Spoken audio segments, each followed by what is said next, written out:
Souls games. These are just some of my favorite games of all time. And I personally think they are not only unique for their difficulty in the way the game flows, but just for the vast opinions that it gives others. And in today's video, I'm just going to name my hot takes for the Souls series. I'm also going to limit it to about 5-ish hot takes.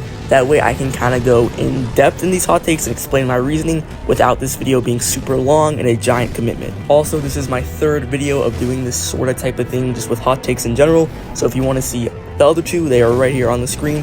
And those ones I probably am a little bit more passionate about, just because those were my pre-existing hot takes that I've always had. And before we get into the actual hot takes, just keep in mind, take all these with a grain of salt, just because these are my opinions. Throughout the last 2 videos, I have people saying, never make a list again, and some people saying, they agree with all these takes, and why is this even a hot take video? That's because it is a fucking opinion. Everyone's gonna have a different opinion, so just because I'm saying something doesn't mean I'm saying you should think it too. It's just my personal take. And now it is time to get into the video. And I do have one more thing, I apologize, but I'll make it quick, and that's just about the way I'm going to rank these and just go in order about these takes. So it's going to be from the least crazy to the most crazy, or you can like consider it in terms of hotness, like the first one's going to be a cool, nice breeze, or the last one is going to be a burning, blazing hot day. And for the first take, we are going to be going to Elden Ring, and I low-key kind of contradicted this statement that I'm about to make in a video a couple months back, but this statement is that Elden Ring is going to be the hardest Souls game in my opinion, besides Sekiro, I don't know how you pronounce it. Now obviously I do think this could be one of the easiest, just in terms of how OP you can make your build, how many items are out there, how many guide videos are out there, but low-key I'm pretty sure most people, especially on a first playthrough, aren't going to be looking up like direct guides. They'll maybe use Bloodhound's Fang, which low-key at the end of the game isn't really that good at all, but I feel like for the most part, beginners are not going to have a crazy optimized build for crazy amounts of damage. And I think that if you don't have one of these types of builds, Elden Ring is a super hard game. I just think the bosses and the enemies will, mainly the bosses, I think the bosses are pretty much by far the hardest in the Souls series. Firstly, there's just a lot more to learn in Elden Ring. The other Souls games are a lot more slower paced, and all you really need to know is dodging and attacking. But in this game, you have the special weapon arcs, which to a certain extent makes it easier, but it's something else you have to learn. There's also jumping, which is a whole nother like rhythm you gotta kind of get into. Now you gotta be prepared for not only to roll, but also jump. Where in Dark Souls 1, 2, and really 3, you could kind of just roll through any attack. So this makes you have to, think a little more, and it's kind of tricky, and it makes you have to actually memorize movesets. And with that said, the bosses definitely deal a lot more damage in this game. They're a lot more punishing, and the movesets are just so much harder in this game. And I was really struggling on my second and third playthrough because my build just really wasn't optimized. And if you don't have an optimized build in this game, your build really sucks. I think a lot of Elden Ring is dependent on your build. So not only do you need a lot of skill, you do really need a good build. Whereas in most of the other Souls games, as long as you're either good or have a good build, you'll thrive. But in this game, you kind of need a little bit of both, which is why I think it's personally the second hardest behind Sekiro. Now we're going on to our number 2 take. This one is low-key the same temperature. It's not that hot. It's your average scroll in the day. Some people will agree, some people won't, but I think most might agree on this one. But before we get to this one, let me just advertise the possibility of you guys perhaps liking or subscribing. I would appreciate it very much, and just let me know in the comments your opinions, your takes, what I could do better, what I did bad, just anything you want to see in the future, just any thoughts that this video provokes, let me know in the comments. And my take is, this is going to be a little bit of a shorter one, but my personal take, okay, I'm just yapping on about a whole bunch of nothing. Okay, my take is that difficulty scales with how good a boss fight is. I think the harder boss fight is, the gooder it is, or the better it is. I don't think that's proper grammar. But yeah, just plain and simple. The harder the boss fight is, the better it is. But also, it could kind of go the other way around, but I really just do think difficulty has a lot to do with enjoyment. I feel like a lot of people will say otherwise, but if you look at it, all the hardest bosses are like the best ones. Like Medeir's, he's a great boss, he's hard. Gale's a great boss, he's really hard. Mesmer's a great boss, and he's super hard. And that is just because you get so much of them. Like, the boss is a good boss, has a cool moveset, it's fun, you want to keep fighting him. Like, you want to keep dying to him without a way that feels forced. So if you are just dying out of difficulty, it's great. That way you can just keep fighting this guy and have a blast. So in that sense, the difficulty it makes the fight better. That way you can just keep fighting it, have a blast, and just feel more accomplished at the end of it. But to a certain extent, it can also definitely make the fight a lot worse. And that best shines through Bed of Chaos. This is a horrible boss fight in my opinion, just not enjoyable at all. Maybe in a game like Elden Ring, it could be slightly enjoyable, but for Dark Souls or Master where sprinting or just jumping is very uncontrolled and erratic, it sucks. And this boss fight, it's pretty difficult. And I were to think if this boss fight wasn't difficult at all, it would be, no one would care for it. No one would really hate on it like they do now. And now that I'm thinking about it, this definitely could have been the first take. I think this is a pretty lukewarm take, nothing too crazy at all. My next take, we're getting a little hotter. I mean, it's kind of sunny outside. I don't think this is anything too crazy. I feel like if I give you some reasoning over here, you'll get a little more common sense and you'll kind of agree to an extent. And that is that dragon boss fights kind of suck. And by kinda, I mean they really do suck, in terms of gameplay wise at least. Now when I think of a dragon, I don't really mind them. Now I would definitely prefer fighting like a humanoid boss, or maybe even like a slightly bigger sized boss. But like in hindsight, I don't think of a dragon negatively. And that's only because they look so cool. I mean, who doesn't want to fight a dragon? They look so cool.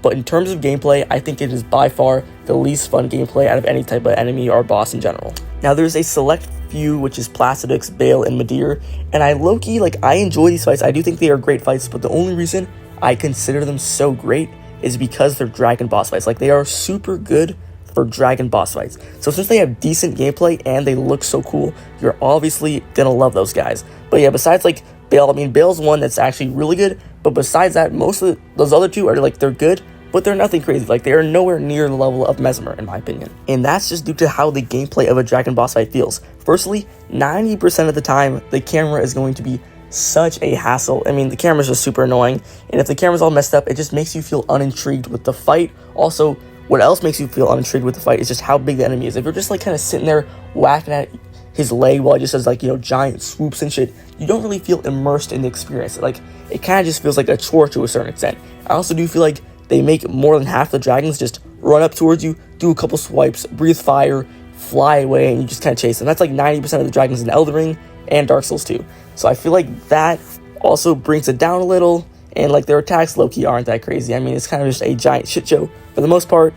And yeah, that is my little dragon take for you. And I low-key realized I only planned 4 takes, so for this last hot take, which is obviously going to be the hottest out of this, it's probably going to be like a Kamla 90-95 degree weather. I do think it's pretty hot, but I don't think it's as hot or as crazy as my last takes on those other 2 videos. But yeah, I'll just go into more depth on this take, because, you know, why not? And this take is that Demon Souls is obviously not the worst. I mean, obviously it is the worst Souls game, but not only that, I also just don't think Demon Souls is a good game. I think it is a mediocre game at best. Now, I obviously know it was made a long time ago. I think it was like 2009 or some shit. And although that gives it a little bit of leeway, that just does not excuse 90% of the shit that it does. Now, you can't say it was kind of a prototype for Dark Souls Remastered. I know they made other games before, but I think this is definitely the most reflective of the newer Souls games. So you could kind of say it's a little bit of a experimental game like Dark Souls 2 was, but I really just don't think that it excuses any of it at all. Now, this game wasn't so bad that I wasn't able to complete it. I did complete it, but low-key, half the time, it kind of felt like a chore. Firstly, let's talk about the difficulty.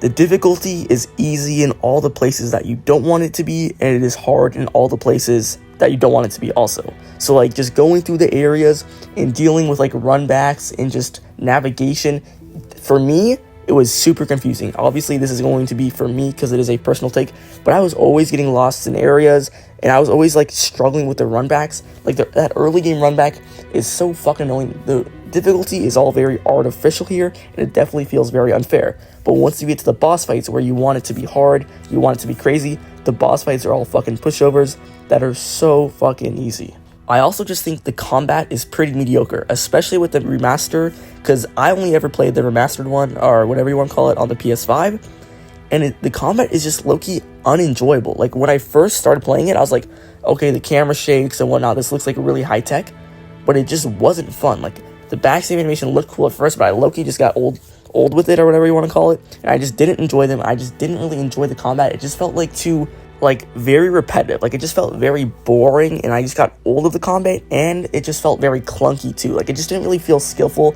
It kind of just felt like even though I just wasn't spamming buttons, but it just kind of felt like I was spamming buttons, even though I was like, you know, timing it and trying to get like enemies in certain times. It just felt like the way I was hitting just felt like I was spamming shit. I also didn't really find character customization fun, and I know that's not a key selling point, but it's something I personally very much enjoy. Like, I just love being able to like customize your character, get him really fucking strong, get cool armor sets and shit, And like, I didn't really care for that in the game. Like, it just didn't feel worth it or necessary to not only do that, but to like explore the areas and like search for all the items in those areas. And I just low-key found myself trying to skip through these areas and kind of run through it and get through it because of this, which is obviously not a good thing considering how fucking pricey this game was. I'm pretty sure this game was a whopping 60 goddamn bucks. That is so crazy. Like, that is such a crazy price for a game like this. So yeah, I think the artificial, okay, I said that really weird. I think the artificial difficulty, the unnecessarily long runbacks, the super easy and boring boss fights, the mediocre areas,